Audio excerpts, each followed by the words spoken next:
नमस्कार, ध्रुव IAS मध्ये आपलं सर्वांचं स्वागत आहे. आजच्या भागामध्ये आपण गैर बँक वित्त बाजार, नॉन बँक फायनान्शियल मार्केट्सचा अभ्यास आपण करणार आहोत. या ठिकाणी पहा, गैर बँक वित्त बाजार म्हणताना आपण नेमका कोणत्या भागाचा अभ्यास करतो, तर हा आपला शेवटचा टप्पा राहिलेला भारतीय भांडवल बाजारामधला. आपण सुरुवातीला प्रतिभूती बाजाराचा अभ्यास केलेला होता. त्याच्यानंतर आपण अभ्यास केला विकास वित्तीय संस्थाचा. त्याच्यानंतर या पूर्वीच्या भागामध्ये आपण पतसंबंधित संस्थांचा अभ्यास केला. भांडवल बाजारातला फक्त एक घटक आपला राहिला, ज्याला म्हटलं जातं गैर बँक वित्त बाजार. तर त्याचा आपल्याला आज अभ्यासायचा. हे पहा, गैर बँक वित्त बाजार. आता या तक्त्यावरून किंवा या टेबलवरून तुमची संकल्पना काहीशी स्पष्ट होईल की गैर बँक वित्त बाजार म्हणजे नेमका कोणाचा समावेश होतो, त्याचे नियामक नियंत्रण कोण करतं, हे सुरुवातीला लक्षात येईल. या ठिकाणी तुम्हाला रिझर्व्ह बँक ऑफ इंडिया दिसतंय, IRDA दिसतंय, PFRDA दिसतंय, सेबी दिसतंय. हे सगळं नियमन आणि नियंत्रण करतात, रेग्युलेटर्स आहेत. कोणाचं रेग्युलेशन करतात? रिझर्व्ह बँक गैर बँकांचं नियामक आणि नियंत्रण करत आहे. IRDA विमा कंपन्यांचं, LIC, GIC यासारख्या विमा कंपन्यांचं, पेन्शनसाठी PFRDA, आणि मर्चंट बँका, इतर फंड आणि स्टॉक ब्रोकर्स याच्यासाठी सेबी. म्हणजे गैर बँक वित्त बाजारामध्ये आपण काय अभ्यासणार आहोत हे लक्षात येईल. तशा प्रकारे गैर बँक वित्त बाजार. आता विचार करा, गैर बँक वित्त बाजार का म्हटलं जातं, याच्यामध्ये कोणत्या प्रकारच्या वित्तीय संस्था असतात याचा पण आपल्याला विचार करावा लागतो. गैर बँक वित्त बाजाराच्या बाबतीमध्ये एक गोष्ट लक्षामध्ये ठेवायची. कशाला म्हणायचं गैर बँक वित्त बाजार? तर ज्या वित्तीय संस्थांकडं पूर्ण बँकिंग परवाना नाही, किंवा ज्या वित्तीय संस्था राष्ट्रीय किंवा आंतरराष्ट्रीय बँकिंग नियामक एजन्सीद्वारे त्यांचं पर्यवेक्षण केलं जात नाही, अशा वित्तीय संस्थांना गैर बँक वित्त बाजार असं म्हटलं जातं. हे लक्षात ठेवायचं. आता या ठिकाणी आपण पाहूयात गैर बँक वित्त बाजाराची व्याख्या. कशाला म्हणायचं गैर बँक वित्त बाजार आपण म्हटलं? या काय आहेत, तर या सुद्धा वित्तीय संस्थाच आहेत. या सुद्धा वित्तीय संस्थाच आहेत. मग या कोणत्या प्रकारच्या वित्तीय संस्था आहेत, त्यांना गैर बँका असं का म्हटलं जातं? त्याच्यामध्ये आपण असं म्हटलं की यांच्याकडे पूर्ण बँकिंग परवाना नसतो.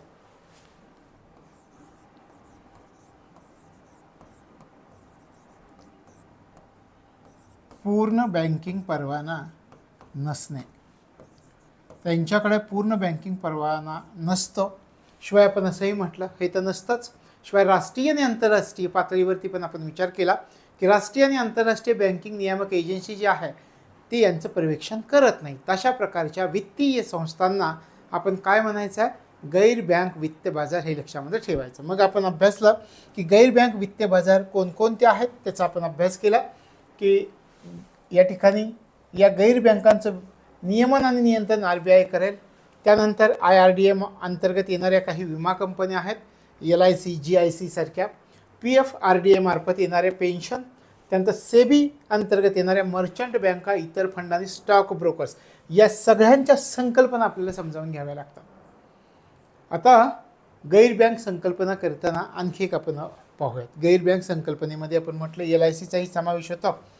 आणि दुसरी गोष्ट, आपण एका बँकेचा सुद्धा विचार करूयात. एक बँक आणि गैर बँक या दोन्हीमध्ये काय फरक असतो याचा आपण विचार करूयात. पहा,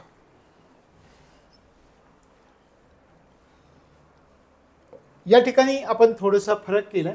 एक आहे बँक, एक आहे गैर बँक. LIC आपण त्यासाठी घेतलाय. मग पहिली गोष्ट तुमच्या लक्षात येतं की याचं स्थान कोणत्या ठिकाणी आहे. नाणे बाजारामध्ये या ठिकाणी व्यापारी बँकांचं स्थान येईल. गैर बँका कुठं येतील? गैर बँकांचा अभ्यास आपण कुठं करतोय? भांडवल बाजारामध्ये करतोय. मग या ठिकाणी या दोन्हींचं महत्त्व पहा. बँकांचा समावेश आपण SBI मध्ये अभ्यास SBIचा किंवा इतर सार्वजनिक क्षेत्रातील बँकांचा कुठं अभ्यास केला होता? नाणे बाजारात अभ्यास केला. या ठिकाणी गैर बँकांचा समावेश भांडवल बाजारामध्ये होतो. हे लक्षामध्ये ठेवायचं. आणखी हे झालं ठेवींच्या बाबतीमध्ये. आता ठेवी आणि निरसन या प्रक्रियेमध्ये आपण विचार करूयात. स्थान आपण पाहिलं नाणे बाजार, भांडवल बाजार. आता ठेवी पहा.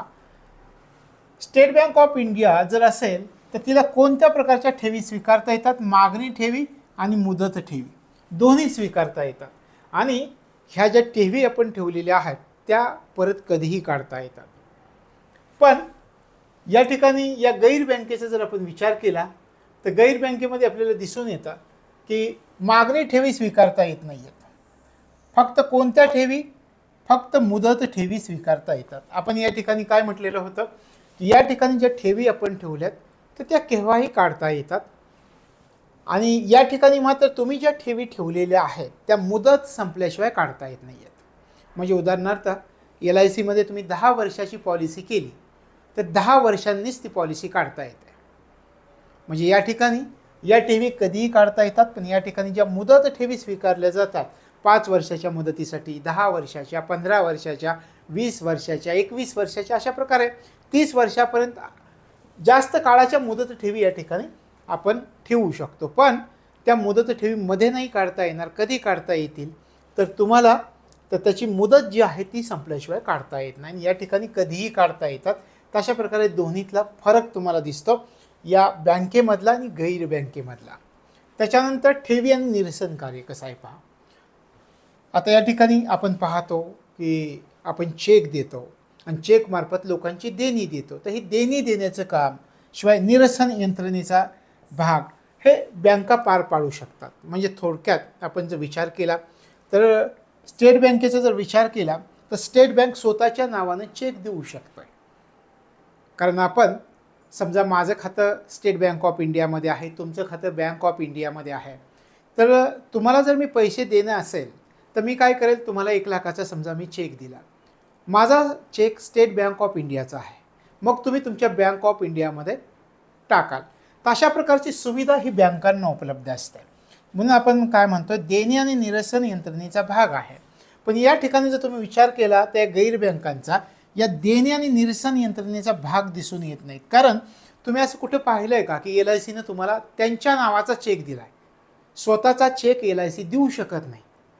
ज्याप्रमाणे स्टेट बँक ऑफ इंडिया एखादी बँक स्वतःच्या नावाने चेक देऊ शकते त्याप्रमाणे LIC स्वतःच्या नावाने चेक देऊ शकत नाही. तशा प्रकारे या दोन्हीतला फरक बँक आणि गैर बँकेमध्ये काय फरक आहे हे तुमच्या लक्षामध्ये येईल. आपण म्हटलं इथं स्वतःला आदेशित चेक प्रसारित करू शकत नाही. म्हणजे स्वतःच्या नावानं LIC चेक देऊ शकणार नाही, गैर बँका चेक देऊ शकत नाहीत, हे लक्षामध्ये ठेवायचं. त्याच्यानंतर पुढचं वैशिष्ट्य आपल्याला सांगता येतं बँका आणि गैर बँकांमधला फरक सांगता येतं. आपण याच्या अगोदर एक ठेवी विमा महामंडळाचा अभ्यास केलेला होता.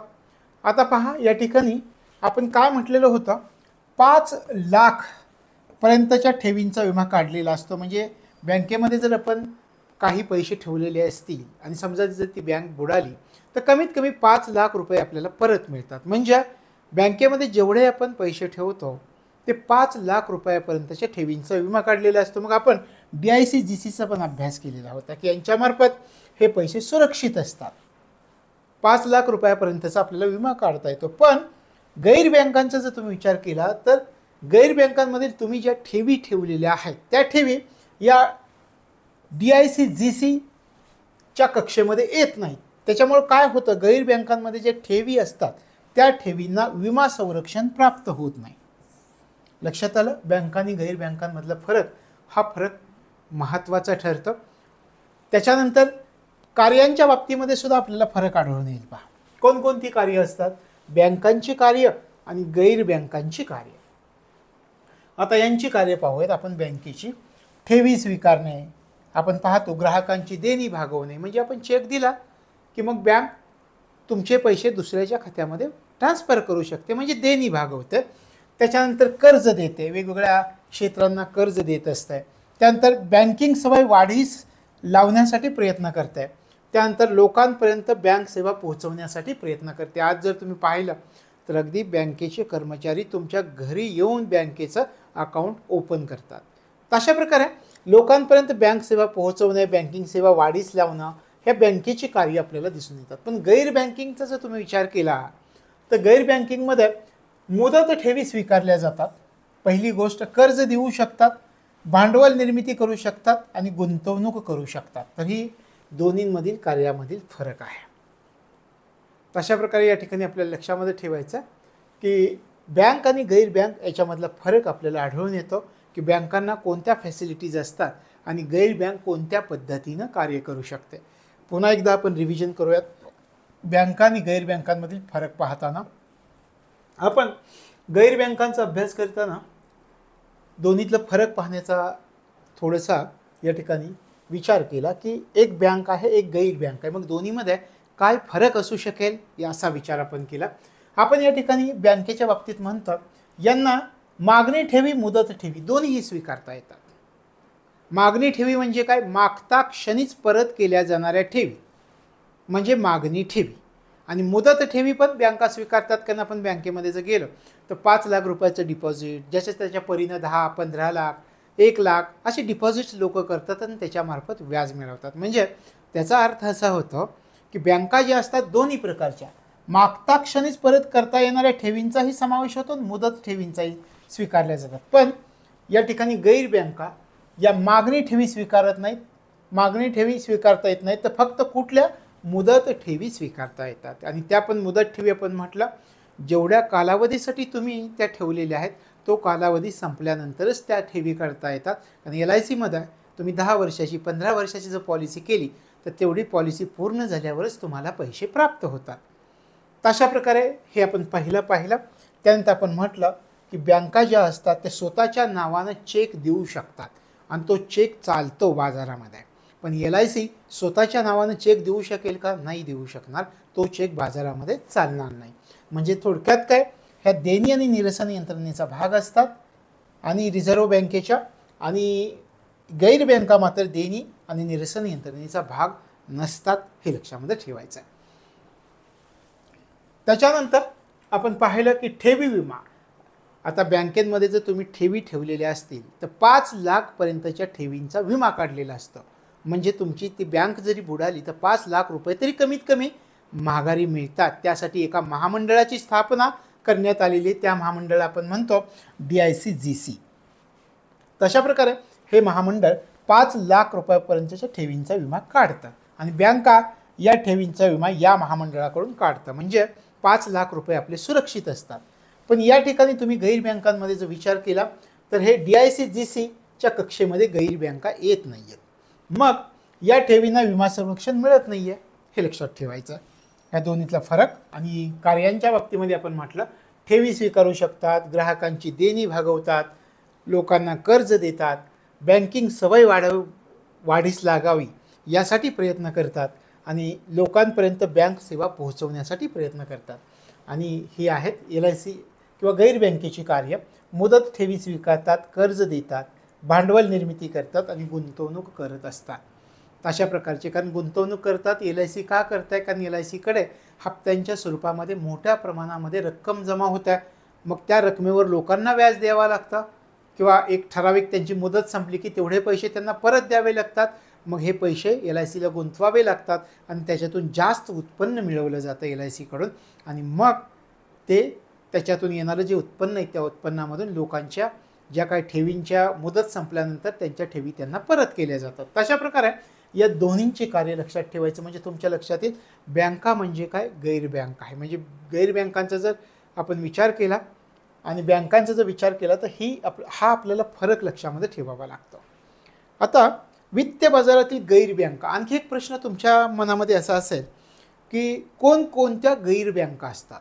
नॉन बँक फायनान्शियल मार्केटमध्ये कोणकोणत्या घटकांचा, कोणकोणत्या कंपन्यांचा समावेश या गैर बँकांमध्ये होतो? आता आपण कोणकोणत्या कंपन्यांचा समावेश या गैर बँकांमध्ये होतो याचा अभ्यास करूयात. याच्यामध्ये या सगळ्या कंपन्या आहेत पहा की ज्यांचा समावेश या ठिकाणी तुम्हाला गैर बँक वित्त बाजारामध्ये झालेला दिसेल. नॉन बँक फायनान्शियल मार्केटमध्ये कोणकोणत्या आहेत? शेअर ब्रोकर कंपन्यांचा समावेश होतो. त्याच्यानंतर निधी कंपन्या यांचा समावेश होईल. म्युच्युअल बेनिफिट कंपन्यांचा समावेश होतो. विमा कंपन्यांचा समावेश होईल. त्यानंतर पेन्शन कंपन्या, त्यानंतर व्हेंचर कॅपिटल फंड, मर्चंट बँका, चिट फंड कंपन्या. तशा प्रकारे या सगळ्यांचा समावेश गैर बँक वित्त बाजारामध्ये होतो. म्हणजे एक प्रश्न, एक संकल्पना या ठिकाणी तुमची स्पष्ट झाली की या गैर बँक वित्त बाजारामध्ये कोणकोणत्या घटकांचा समावेश होतो. लक्षात आलं? तर या 8 घटक आपल्याला लक्षात ठेवावा लागतो की या सर्वांचा समावेश गैर बँक वित्त बाजारामध्ये होईल. आता आपण गैर बँक वित्त बाजारामधील महत्त्वाच्या ज्या काही कंपन्या आहेत, जी काही महामंडळं आहेत, त्यांच्या अभ्यासाला सुरुवात करूया. सुरुवातीचं महामंडळ आहे भारतीय जीवन विमा महामंडळ, LIC, लाईफ इन्शुरन्स. अशा प्रकारे लाईफ इन्शुरन्स याची थोडीशी माहिती आपल्याला असणं गरजेचं आहे. आपण म्हणतो LIC, याचाच long form life insurance corporation of India, म्हणजे भारतीय जीवन विमा महामंडळ असं याला म्हटलं जातं. सुरुवातीच्या कालावधीमध्ये 245 विमा कंपन्या होत्या. या विमा कंपन्या सरकारनं आपल्या ताब्यामध्ये घेतल्या, त्यांचं एकत्रीकरण केलं. 20 जानेवारी 1956ला या 245 विमा कंपन्यांचं एकत्रीकरण झालं आणि त्याच्यातून एकमेव एक संस्था, एक कंपनी उभा केली गेली, एक महामंडळ उभं केलं गेलं. त्याला म्हटलं जातं LIC, life insurance corporation of India. याची स्थापना झाली 1 सप्टेंबर 1956ला. तर अशा प्रकारे याचा सुरुवातीचा इतिहास आपल्याला सांगता येतो, हे लक्षामध्ये ठेवायचं. आता आपण सुरुवातीला म्हटलं की किती कंपन्या ताब्यामध्ये घेतल्या, हे पहा. आपण या ठिकाणी पाहूयात 245 कंपन्या सरकारनं ताब्यामध्ये घेतल्या सुरुवातीच्या कालावधीमध्ये. 245 कंपन्या सरकारनं ताब्यामध्ये घेतल्या. कधी घेतल्या याचा जर तुम्ही विचार केला आणि त्यांचं एकत्रीकरण कधी केलं, 20 जानेवारी 1956मध्ये 1956मध्ये यांचं एकत्रीकरण झालं. त्यानंतर प्रत्यक्षामध्ये या LICची स्थापना कधी झाली याचा जर तुम्ही विचार केला तर तो दिवस 1 सप्टेंबर 1956चा. 1 सप्टेंबर 1956 या दिवशी LICची स्थापना झाली. Life insurance corporation of India याची स्थापना करण्यात आली. लक्षात आलं. तशा प्रकारे याचं मुख्यालय कोणत्या ठिकाणी आहे याचा जर तुम्ही विचार केला तर मुख्यालय आहे मुंबईला. शिवाय आपल्याला याविषयी सांगता येतं की या मुख्यालयाचं नाव पण आपल्याला लक्षात ठेवावं लागतं, कारण नावही विचारतील. योगक्षेम असं नाव आहे त्याचं. मुख्यालय मुंबईला, मुख्यालयाचं नाव योगक्षेम. त्यानंतर आणखी एक गोष्ट म्हणजे याचं स्लोगन काय आहे हे पण आपल्याला विचारामध्ये घ्यावं लागतं. याचं स्लोगन आहे योगक्षेम वहाम्यहम. योगक्षेम वहाम्यहम म्हणजे काय? तुमची समृद्धी आमचं कर्तव्य, असा याचा अर्थ होतो योगक्षेम वहाम्यहमचा. लक्षात आलं. याचं भाग भांडवल किती होतं याचा जर तुम्ही विचार केला तर 5 कोटी भाग भांडवल. कोणी हे भाग भांडवल भरलं होतं याचा जर तुम्ही विचार केला तर भारत सरकारनं याचं भाग भांडवल, संपूर्ण भाग भांडवल याचं भारत सरकारनं भरलेलं होतं. कशा प्रकारे LICची स्थापना झाली हे तुमच्या लक्षामध्ये येईल. आणि याची कार्यालयाचा जर विचार केला तर याची कार्यालय 7 ठिकाणी याची कार्यालय आपल्याला आढळून येतात. म्हणजे किती ठिकाणी याची कार्यालय आहेत हे पण आपल्या लक्षात येईल. मग ती कार्यालय कोणकोणत्या ठिकाणी आहेत याचा आपण विचार करूयात. 7 ठिकाणी कार्यालय आपण म्हटलं. 7 कोणत्या 7 ठिकाणं आहेत ते आपल्याला माहिती असणं गरजेचं आहे. त्याच्यामध्ये आपल्या महाराष्ट्रामधलं मुंबई हे एक ठिकाण आहे, हे लक्षात ठेवायचं. मुंबई, कोलकाता, चेन्नई, हैदराबाद आणि आणखी 3 ठिकाणं आपल्याला लक्षात ठेवावी लागतात. ते आहेत भोपाळ, कानपूर, दिल्ली. भोपाळ, कानपूर, दिल्ली 7 ठिकाणी कार्यालय. कोणकोणती आहेत? 7 ठिकाणी मुंबई, कोलकाता, चेन्नई, हैदराबाद, भोपाळ, कानपूर आणि दिल्ली. भारताबाहेर का याची कार्य चालू आहे का याचा जर तुम्ही विचार केला तर भारताबाहेर सुद्धा याचं कार्य चालू आहे. कोणकोणत्या ठिकाणी चालू आहे तर भारताबाहेर आपण जर विचार केला, या ठिकाणी म्हणूयात आपण भारताबाहेर कार्य.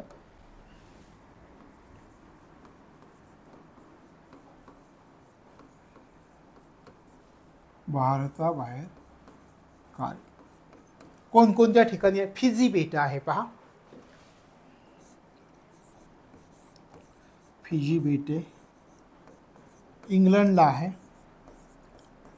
मॉरिशसला आहे. भारताबाहेर कोणकोणत्या ठिकाणी याचं कार्य चालू आहे?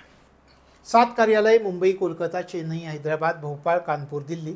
भारताच्या वेगवेगळ्या क्षेत्रामधली ही कार्यालय आपल्याला दिसून येतात. आपण याचाही विचार केला की भारताबाहेर याचं कोणत्या ठिकाणी कार्य चालू आहे का? आपल्या लक्षात आलं फिजी बेटे इंग्लंड आणि मॉरिशस या ठिकाणी याचं कार्य चालू आहे, या देशांमध्ये याचं कार्य चालू आहे. तशा प्रकारे आपल्याला या ठिकाणी या LICचं महत्त्व सांगता येतं. आता याच्या परदेशात शाखा आपण या लक्षात घेता येतील किंवा भारताबाहेर कार्य म्हटलं आणि परदेशातल्या शाखा जरी तुम्हाला म्हटलं तर हे 3 ठिकाणं लक्षात ठेवायची की फिजी बेटे इंग्लंड आणि मॉरिशस. परदेशामध्ये संलग्न संस्था यायची कोणत्या ठिकाणी आहे ते पण आपण पाहूयात. त्याचं आपण पाहूयात बहारीन.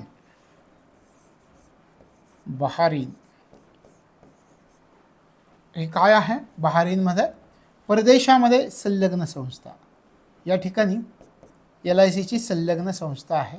कोणत्या देशामध्ये आहे? बहारीनमध्ये आहे, परदेशामध्ये. तेही पण लक्षात ठेवावं लागेल. परदेशामध्ये संयुक्त उद्योग सुद्धा उभारलेत LICने.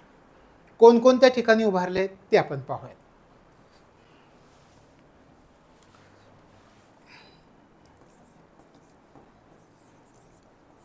संयुक्त उद्योग परदेशामध्ये उभारण्यात आलेले संयुक्त उद्योग कोणकोणत्या ठिकाणी LICने संयुक्त उद्योग उभारले त्याचा जर विचार केला तर त्याच्यामध्ये नेपाळ आहे, केनिया आहे, नेपाळ, केनिया, मॉरिशस आहे, मॉरिशस, त्यानंतर श्रीलंका. तर हे संयुक्त उद्योग या LICनं भारताबाहेर उभारलेले आपल्याला दिसतात. कोणकोणत्या ठिकाणी उभारलेत हे लक्षात ठेवायचं. याचं कार्य काय आहे की जनतेला आयुर्विम्याचं महत्त्व पटवून द्यायचं आहे आणि जी बचत उभारली जाईल ती बचत राष्ट्र उभारणीच्या कार्याला लावायची आहे. अशा प्रकारे LICचं कार्य आहे. आपण पाहतो की LICचे प्रतिनिधी प्रत्येकाची घरी जातात, त्यांना सांगतात तुमचं उद्या काय झालं तर, म्हणजे आयुर्विम्याचं महत्त्व पटवून देतात आणि काही बचत उभारतात.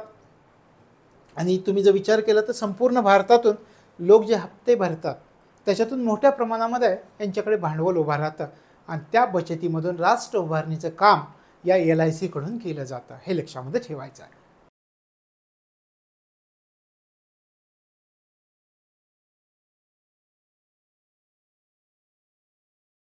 यानंतर आपण भारतीय साधारण विमा निगमचा विचार करूयात. पण भारतीय साधारण विमा निगम पाहण्या अगोदर एकदा LICची रिव्हिजन करूयात. पहा, LIC जो आपण अभ्यासला त्याच्यामध्ये काय काय अभ्यासलं पहा. आपण सुरुवातीला आपण म्हटलं की 245 कंपन्या एकत्रित केल्या भारत सरकारनं आणि त्याच्यामधून 20 जानेवारी 1956ला एकत्रीकरण केलं. त्याच्यानंतर LICची स्थापना झाली या कंपन्यांमधून. कधी झाली? 1 सप्टेंबर 1956मध्ये LICची स्थापना झाली.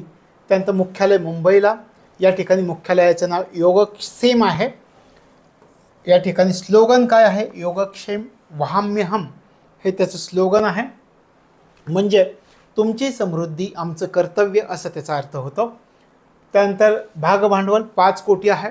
कोणी भाग भांडवल भरलंय? संपूर्ण भाग भांडवल भारत सरकारने भरलंय. आणि 7 कार्यालय, आपण प्रादेशिक कार्यालय विचार केला. कोणकोणत्या ठिकाणी 7 प्रादेशिक कार्यालय आहेत पहा.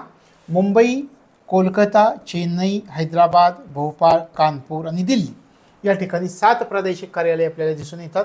भारताबाहेर कोणत्या ठिकाणी कार्य चालतं का याचा पण आपण विचार केला तर फिजी बेटं इंग्लंड, मॉरिशस या ठिकाणी त्यांचं कार्य चालतं आहे. परदेशातल्या शाखा या ठिकाणी आहेत. त्यानंतर भारताबाहेर एक संलग्न संस्था कोणत्या देशामध्ये आहे का? बहारीन देशामध्ये आहे असं आपण म्हटलं.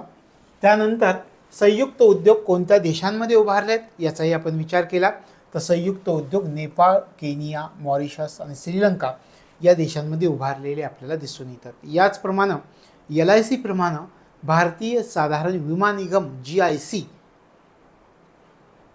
याचा सुद्धा आता आपण अभ्यास करूयात.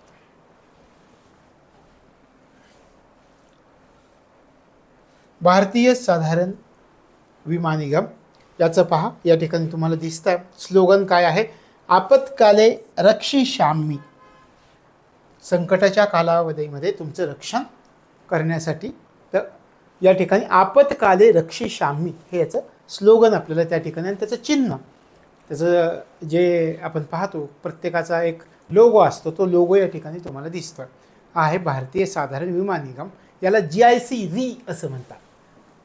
याला नवीन जर तुम्ही विचार केला तर GIC री या नावाने ओळखलं जातं.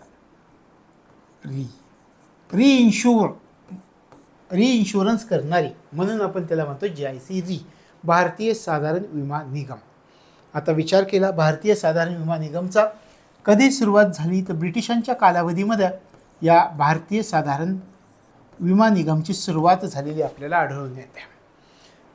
तुम्ही असा विचार केला आहे का की पहिली साधारण विमा कंपनी कोणती स्थापन झालेली असेल, त्या कंपनीचं नाव काय असेल, कोणत्या वर्षात स्थापन झालेली असेल, याचा आपल्याला विचार करायचा. मग विचार करा पहिली साधारण विमा कंपनी कोणती होती, त्याचं नाव काय होतं. त्याचं नाव होतं टायटन जनरल इन्शुरन्स कंपनी, आणि ही कंपनी 1850 मध्ये ब्रिटिशांच्या कालावधीमध्ये स्थापन झाली होती. म्हणजे आपल्या लक्षात आलं की भारतातील पहिली साधारण विमा कंपनी कोणती होती. पहा, टायटन जनरल इन्शुरन्स कंपनी.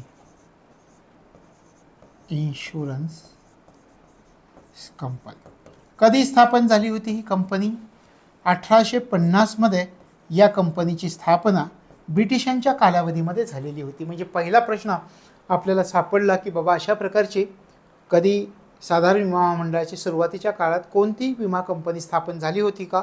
हो, ब्रिटिशांच्या कालावधीमध्ये झाली होती 1850 मध्ये. आता पुन्हा एकदा प्रश्न निर्माण होतो, हे ब्रिटिशांच्या कालावधीमध्ये स्थापन झाली, पण पहिली भारतीय साधारण विमा कंपनी कोणती होती याचा विचार करा. आता ब्रिटिशांच्या कालावधीमध्ये ही स्थापन झाली, पण पहिली भारतीय साधारण विमा कंपनी कोणती होती?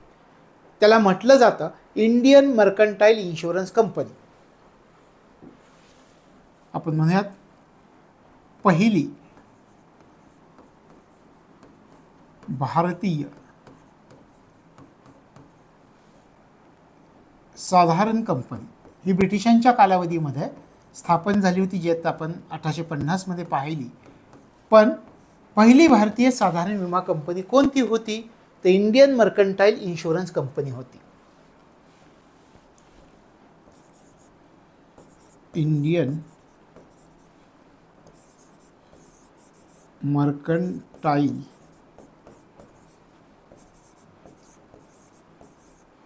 Insurance Company. Indian Mercantile Insurance Company ही पहिली भारतीय साधारण विमा कंपनी म्हणून ओळखलं जातं. कोणत्या ठिकाणी स्थापन झाली होती हे पण लक्षात ठेवा.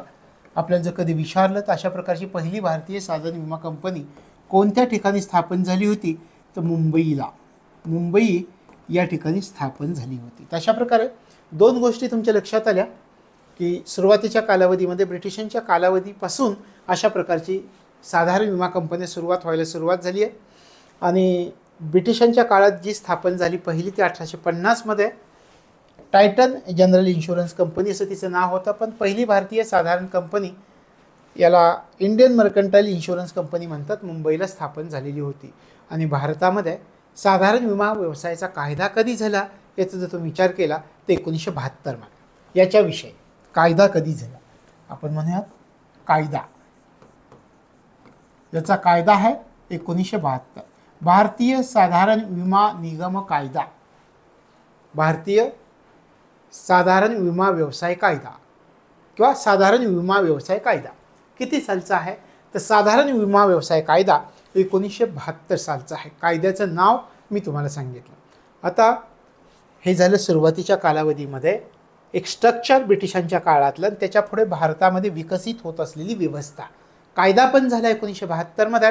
आता कायदा झाल्यानंतर भारत सरकारनं काय केलं, ज्याप्रमाणे LIC साठी 245 कंपन्या एकत्रित केलेल्या होत्या, त्या ठिकाणी या वेळीसुद्धा भारत सरकारनं काय केलं तर 107 कंपन्यांचं एकत्रीकरण केलं. आपण पाहूयात. आता यावेळी भारत सरकार काय करतंय पहा, या GIC रीची स्थापना करण्यासाठी आपण म्हणतो किती कंपन्यांचं एकत्रीकरण. LIC साठी 245 कंपन्या आणि साधारण विमा कंपनीची स्थापना करण्यासाठी 107 विमा कंपन्या ताब्यामध्ये घेतल्या सरकारनं. आणि त्याच्यामधून हे आपल्याला भारतीय साधारण विमा निगमची स्थापना झालेली दिसत आहे. आता 107 विमा कंपन्या ताब्यात घेतल्या आणि मग याच्यातून 4 साधारण विमा कंपन्यांची स्थापना केली. याच्यातून किती विमा कंपन्या स्थापन केल्या पहा, 4 साधारण विमा कंपन्या. 4 साधारण विमा कंपन्या यांची स्थापना करण्यात आली. तिथे LICची स्थापना झाली, या ठिकाणी 4 साधारण विमा कंपन्यांची स्थापना झाली. या 4 कंपन्यांना भांडवल कोणी पुरवलं असं जर तुम्ही विचार करत असेल तर या 4 कंपन्या ज्या स्थापन झाल्या यांना भांडवल या भारतीय साधारण विमा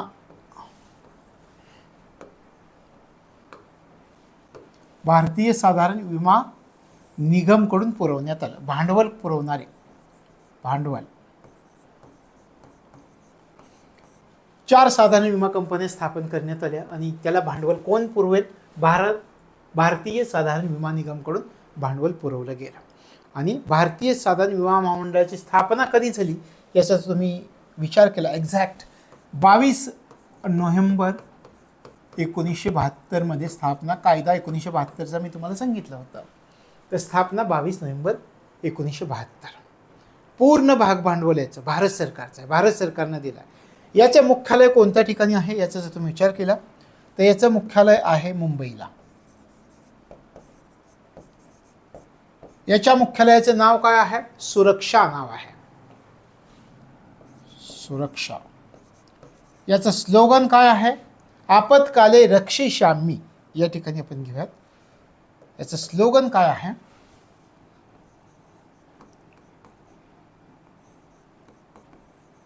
आपत्काले रक्षिष्यामि याचं स्लोगन.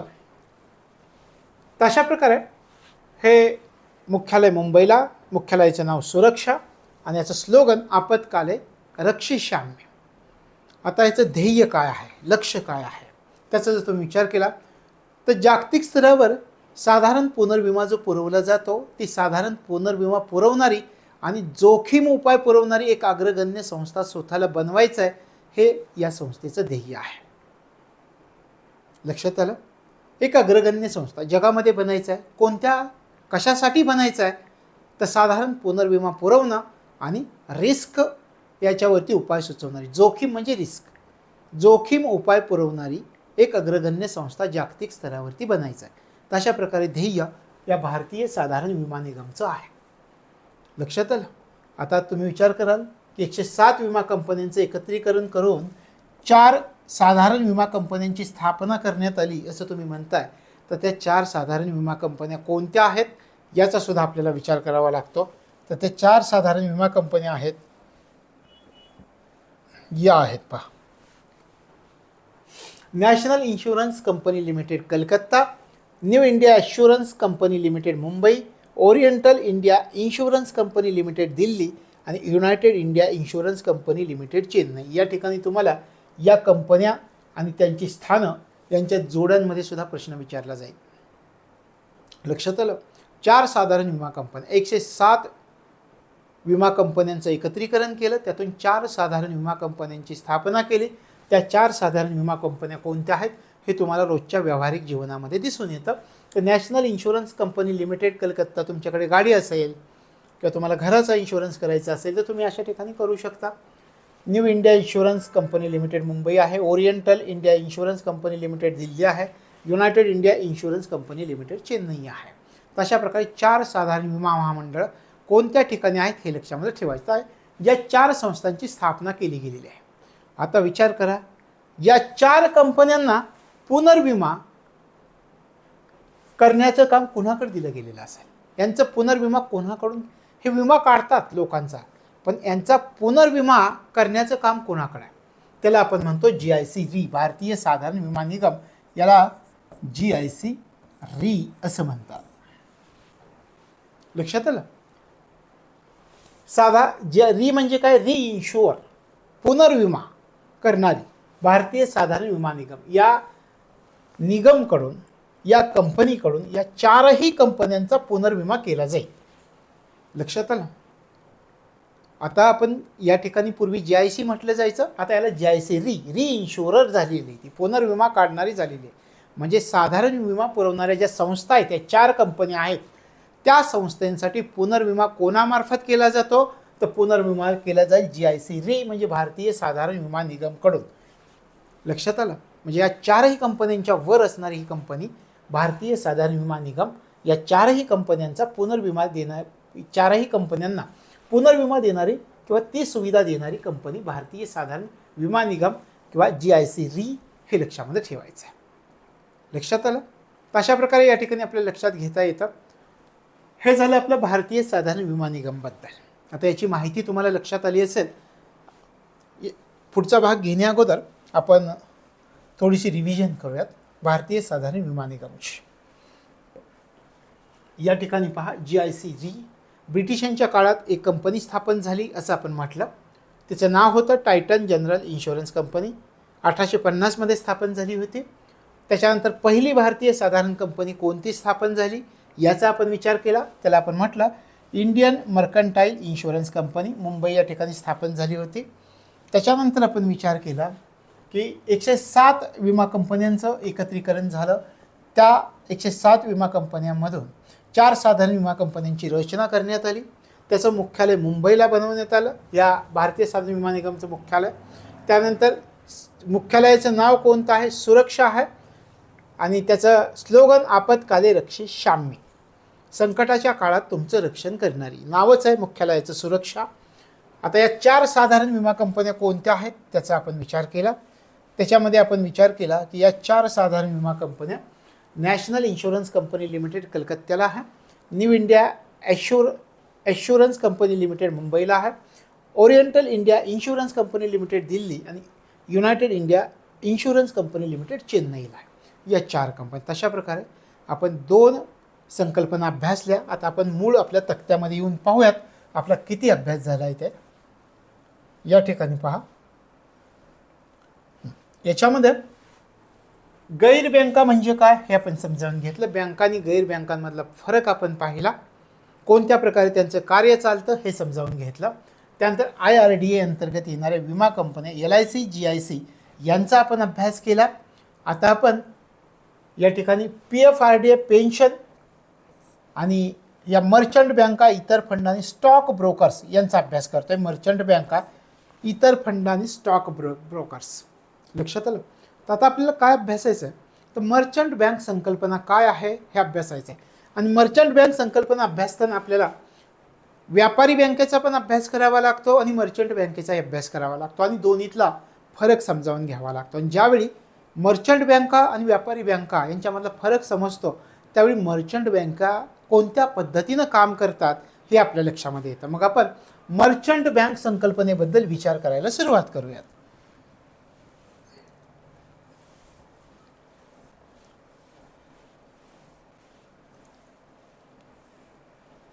Merchant bank.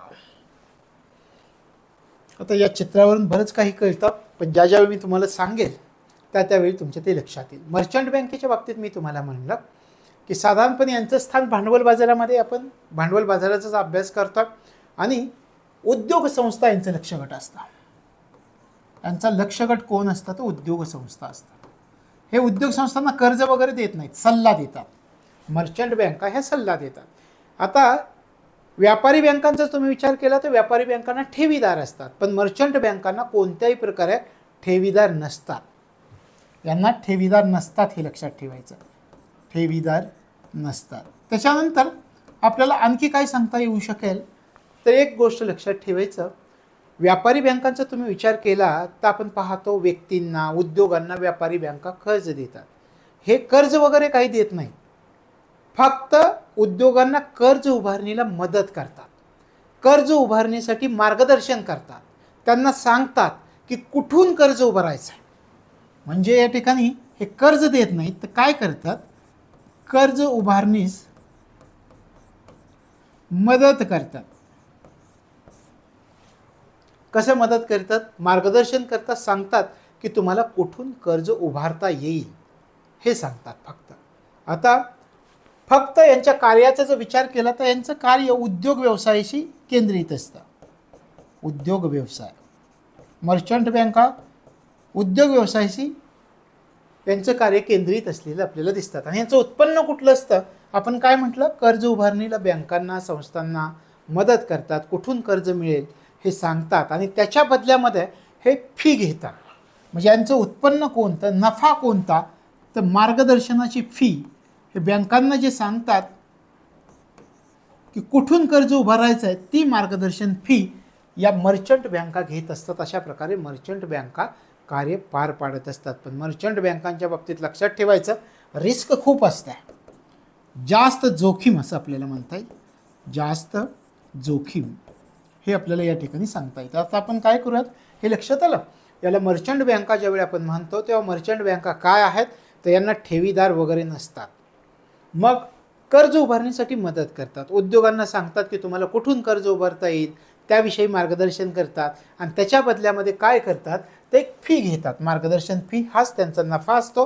पण हे जास्त जोखमीचं रिस्क असते याच्यामध्ये, कारण हा सल्ला जर चुकीचा ठरला तर या ठिकाणी ते कर्ज बुडण्याचीही शक्यता असते.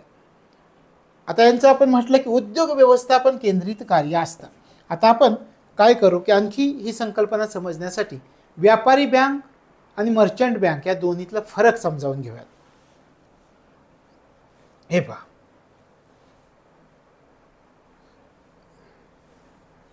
हे पहा, व्यापारी बँक आहे एका बाजूला, मर्चंट बँक आहे. इंडियन बँक आहे ही व्यापारी बँक आहे आणि इंड बँक या ठिकाणी तुम्हाला दिसतं ती मर्चंट बँक आहे. ही बँक आहे ती गैर बँक आहे. आता व्यापारी बँक आणि मर्चंट बँक कोणत्या प्रकारे कार्य पार पाडते, व्यापारी बँकेचं कार्य कोणत्या ठिकाणी चालू आहे, इंडियन मनी मार्केटमध्ये म्हणजे नाणे बाजारामध्ये. आणि या ठिकाणी मर्चंट बँकेचं काम कुठं चालू आहे, भांडवल बाजारामध्ये, इंडियन कॅपिटल मार्केटमध्ये. आता आपण इंडियन कॅपिटल मार्केटचाच अभ्यास करतोय आणि तोच भाग त्याच्यामध्ये आला. आता याच्यामध्ये जर आपण विचार केला तर याचा लक्ष गट कोणता असतो याचा जर तुम्ही विचार केला तर साधारण माणूस, आम व्यक्ती. आणि यांचा लक्ष गट कोण असतो, उद्योग संस्था, कारण उद्योगांना ते कर्ज उभारणीला मदत करतात. त्यानंतर आपण जर विचार केला तर याचे ठेवीदार कोण असतात, ठेवीदार असतात सामान्य माणूस.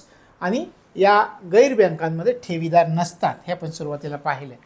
त्याच्यानंतर पहा, याचे जर आपण विचार केला कोणत्या प्रकारे कार्य पार पाडतात, तर हे व्यक्ती आणि उद्योग यांना दोघांना कर्ज देऊ शकतात. पण कर्ज उभारणीबाबत हे कर्ज देत नाहीत तर मदत करतात, कर्ज उभारणीला मार्गदर्शन करतात, तुम्हाला कुठून कर्ज मिळेल याविषयी मार्गदर्शन फक्त केलं जातं.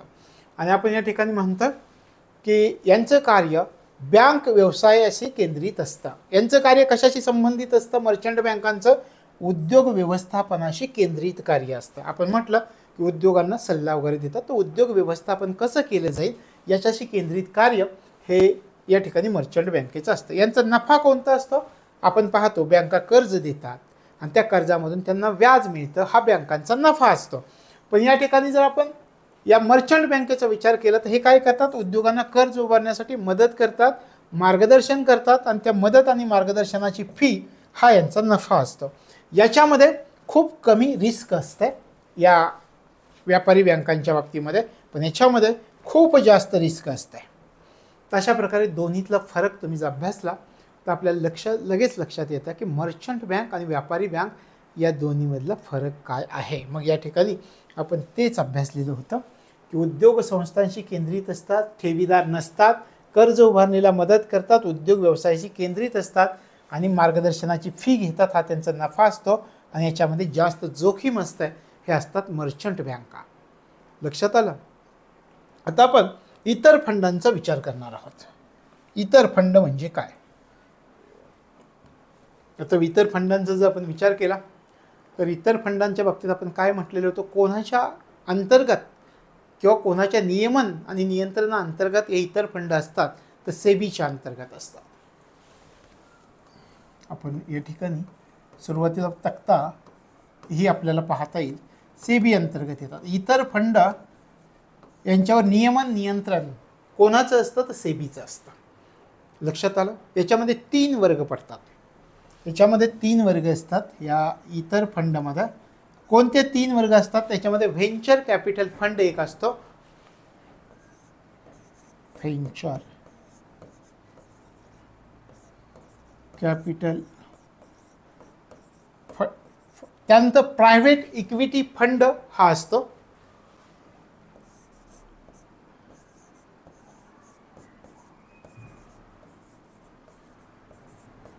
इक्विटी फंड हा एक असतो आणि तिसरा असतो हेज फंड.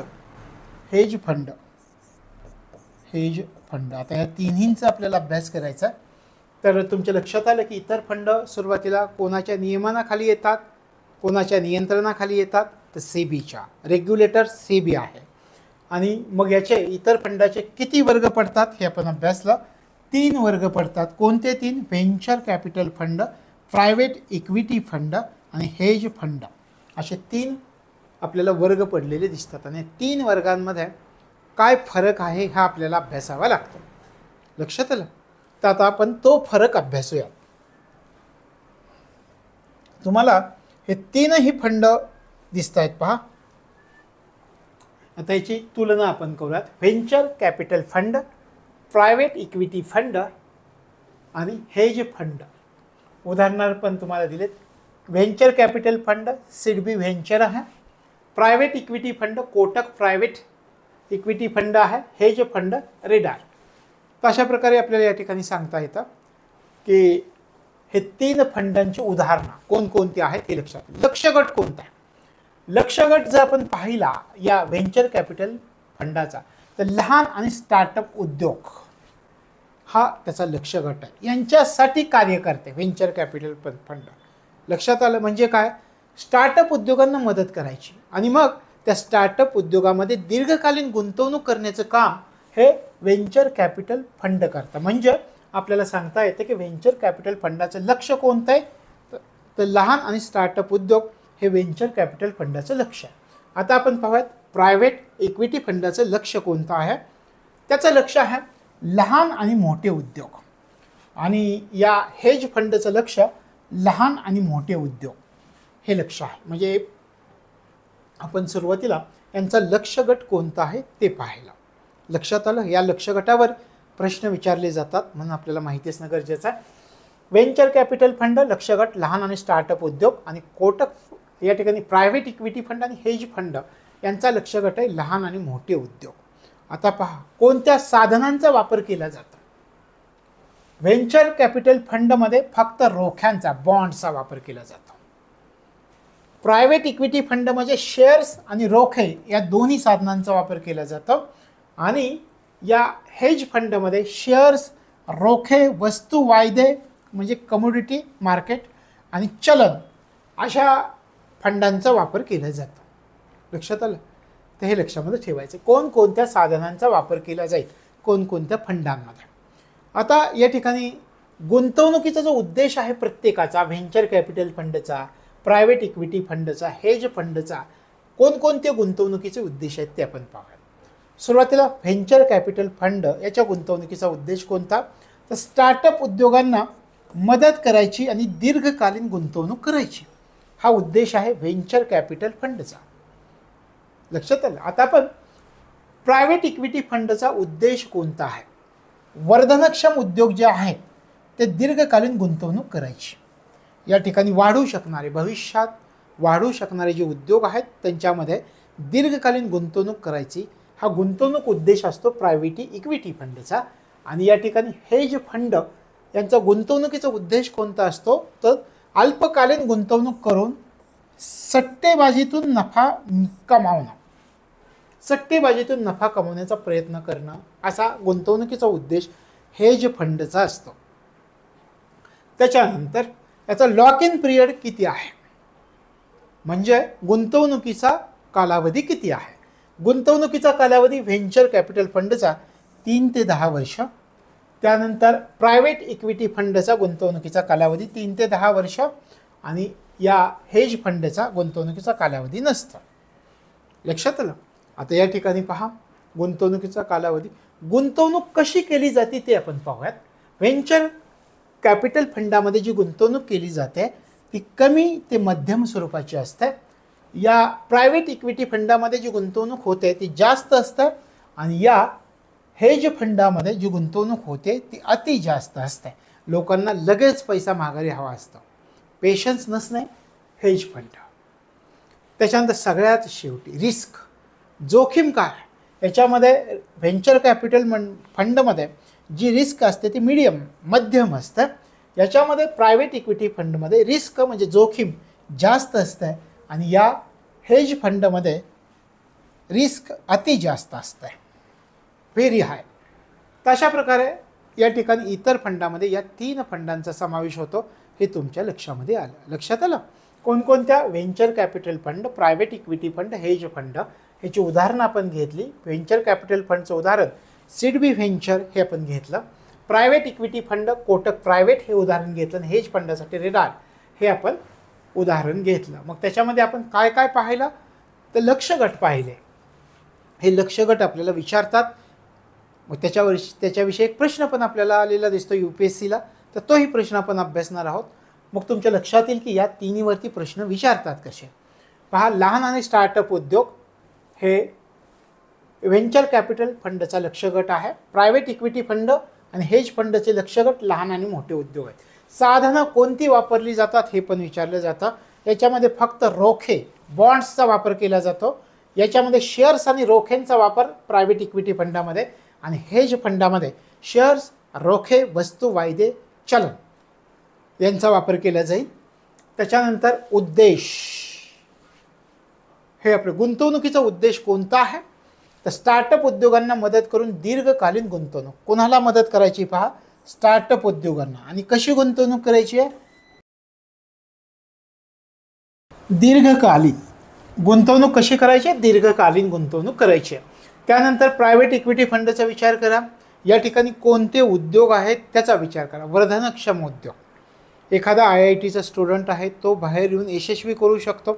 एखाद्या उद्योगामध्ये वाढ होऊ शकते, तर अशा उद्योगामध्ये गुंतवणूक करायची. या ठिकाणी सुद्धा दीर्घकालीन गुंतवणूक आपल्याला दिसून येते. म्हणजे व्हेंचर कॅपिटल फंड आणि प्रायव्हेट इक्विटी फंडमध्ये केली जाणारी गुंतवणूक ही दीर्घकालीन आहे, पण हेज फंडामध्ये केली जाणारी गुंतवणूक आपल्याला दिसते अल्पकालीन गुंतवणूक आहे. त्याच्यामध्ये हेज फंडामध्ये अल्पकालीन गुंतवणूक करून सट्टेबाजीतून नफा कमवायचा आहे. त्याच्यानंतर आपण म्हटलं लॉक इन पिरियड म्हणजे गुंतवणुकीचा कालावधी. व्हेंचर कॅपिटल फंडमध्ये 3 ते 10 वर्ष, प्रायव्हेट इक्विटी फंडामध्ये 3 ते 10 वर्ष याच्यामध्ये नसतो असं आपण म्हटलेलं होतं.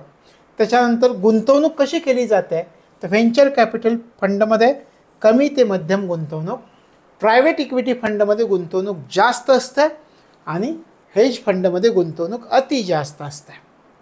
अशा प्रकारे हे लक्षात ठेवायचं. याच्यावर विधानं विचारली जातील आणि फसवण्याचा प्रयत्न केला जाईल. तर या ठिकाणी पहा, याच्यात रिस्क मध्यम असेल व्हेंचर कॅपिटल फंडमध्ये. त्याच्यानंतर प्रायव्हेट इक्विटी फंडमध्ये रिस्क जास्त आहे आणि हेज फंडामध्ये रिस्क अति जास्त आहे, कारण त्या ठिकाणी अल्पकालीन गुंतवणूक करून सट्टेबाजीतून नफा कमवण्याचा प्रयत्न केला जातो. तर अशा प्रकारे 3 फंड आपण अभ्यासले. हे 3 फंड महत्त्वाचे आहेत. मग याच्यावरती कसा प्रश्न विचारला गेलेला आहे ते आपण पाहूयात. UPSCच्या पूर्वपरीक्षेला या 3 फंडावरती प्रश्न विचारला गेलेला होता. प्रश्न कसा आहे पहा,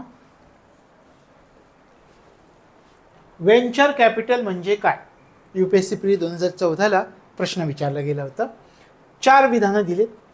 उद्योगांना पुरवलं जाणारं लघु मुदतीचं भांडवल, नवीन व्यावसायिकांना सुरुवातीला दिलं जाणारं दीर्घ मुदतीचं भांडवल. आता या ठिकाणी तुम्हाला स्पष्टता येण्यासाठी व्हेंचर कॅपिटलचं थोडंसं विचार करा.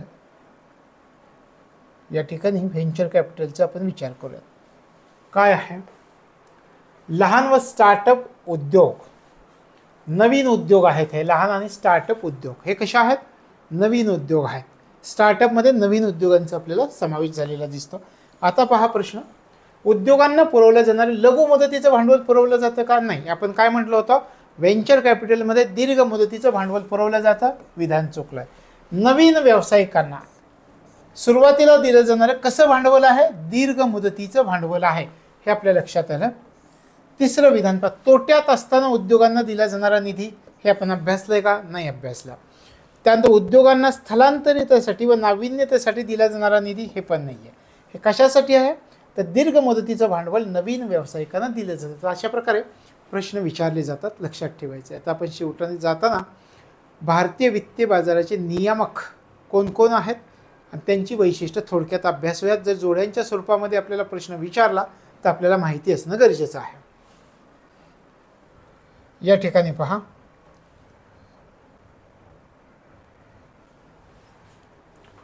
सेबी, IRDA, PFRDA, RBI यांची स्थापना वर्ष सुरुवातीला आपल्याला दिसतात. सेबीचं स्थापना वर्ष 12 एप्रिल 1988, IRDAचं स्थापना वर्ष 1999, पेन्शनसाठी असणाऱ्या PFRDAचं स्थापना वर्ष 23 ऑगस्ट 2003 आणि रिझर्व्ह बँकेचं आपल्याला माहिती आहे 1 एप्रिल 1935. कोणत्या कायद्याने यांची स्थापना झाली? सेबीची स्थापना सेबी ॲक्ट 1992 सालचा आहे. IRDAची स्थापना याचा ॲक्ट 1999चा आहे. त्यानंतर PFRDA ॲक्ट 2013चा आहे आणि RBI ॲक्ट 1934 सालचा आहे. त्याच्यानंतर आपण आता तिसरं आपण पाहूयात की वैधानिक दर्जा यांना कधी प्राप्त झाला. वैधानिक दर्जा जर प्राप्त झाला आपण हे अभ्यासलं तर 12 एप्रिल 1992ला सेबीला वैधानिक दर्जा प्राप्त झाला. IRDAला 19 एप्रिल 2000मध्ये दर्जा प्राप्त झाला. त्यानंतर PFRDAला वैधानिक दर्जा 1 फेब्रुवारी 2014मध्ये आणि RBI मुळातच वैधानिक होती. त्याच्यानंतर आता पहा, नियमन आणि विकास कोणत्या बाजाराचं? सेबीमध्ये नियमन आणि विकास होतो भांडवली बाजाराचा. IRDAमध्ये नियमन आणि विकास होतो विमा उद्योगाचा, आपण पाहिलं LIC GIC. आणि PFRDAमध्ये नियमन आणि विकास होतो पेन्शनचा, पेन्शनसाठी आहे असं आपण म्हटलं होतं. आणि RBIमध्ये नियमन आणि विकास होतो नाणे बाजाराचा, इंडियन मनी मार्केट. त्यांच्यामध्ये नियमन आणि विकास कशाचा होतो हे आपल्याला सांगतात. यांची मुख्यालय कुठे आहेत पहा. सेबीचं मुख्यालय मुंबईला आहे, IRDAचं मुख्यालय हैदराबादला आहे, PFRDAचं मुख्यालय नवी दिल्लीला आहे आणि या ठिकाणी RBIचं मुख्यालय मुंबईला आहे. त्यानंतर यांची रचना कशी आहे? सेबीमध्ये 1 अध्यक्ष 8 सदस्य आहेत. IRDAमध्ये 1 अध्यक्ष 9 सदस्य, याच्यामध्ये 5 पूर्ण आणि 4 अर्धवेळ अशी रचना आहे. त्याच्यानंतर PFRDAचा जर विचार केला तर 1 अध्यक्ष कमाल 5 सदस्य आहेत आणि त्याच्यातले किमान 3 पूर्ण वेळ असणं आवश्यक आहे. त्याच्यानंतर RBI 1 गव्हर्नर, 4 डेप्युटी गव्हर्नर, 6 संचालक असं आपण अभ्यासलं. आता सध्याचे यांचे प्रमुख कोण आहेत? सेबीचे प्रमुख माधवी पुरी बुच असं आहे त्यांचं नाव. IRDAचे प्रमुख CEO देबाशिष पांडा, PFRDAचे दीपक मोहंती आणि रिझर्व्ह बँकेचे गव्हर्नर शक्तिकांत दास. तर अशा प्रकारे हा तक्ता तुमच्या वहीमध्ये असला पाहिजे की जेणेकरून याच्यावरती काही प्रश्न विचारला तर तो तुम्हाला सहजपणे सोडवता येईल. तर अशा प्रकारे हा आजचा आपला भाग संपलेला आहे आणि भारतीय भांडवल बाजार हे संपूर्ण आपण संपवलेलं आहे. त्याच्या अगोदर आपण भारतीय नाणे बाजाराचा अभ्यास केला होता. भारतीय भांडवल बाजार याच्यामध्ये पहा, आपण सुरुवातीला प्रतिभूती बाजाराचा अभ्यास केला होता, त्यानंतर विकास वित्तीय संस्था, त्यानंतर पतसंबंधित संस्था अभ्यासल्या. आजच्या भागामध्ये आपण गैर बँक वित्तीय बाजाराचा अभ्यास पूर्ण केलेला आहे. तशा प्रकारे भारतीय भांडवल बाजार, भारतीय नाणे बाजार हे दोन्ही मोठा घटक आपला पूर्ण झाला आणि याचा जर संपूर्ण अभ्यास केला तर तुम्हाला भारतीय नाणे बाजार आणि भारतीय भांडवल बाजार प्रत्यक्षात काय आहे आणि परीक्षेच्या दृष्टिकोनातून त्याचा अभ्यास करता येणार आहे. यानंतरच्या भागामध्ये आपण रिझर्व्ह बँक ऑफ इंडिया याच्या अभ्यासाला सुरुवात करणार आहोत. तर या ठिकाणी आपण थांबतोय. भेटूयात पुढच्या भागामध्ये. तोपर्यंत तुम्हाला तुमच्या अभ्यासासाठी मनापासून शुभेच्छा.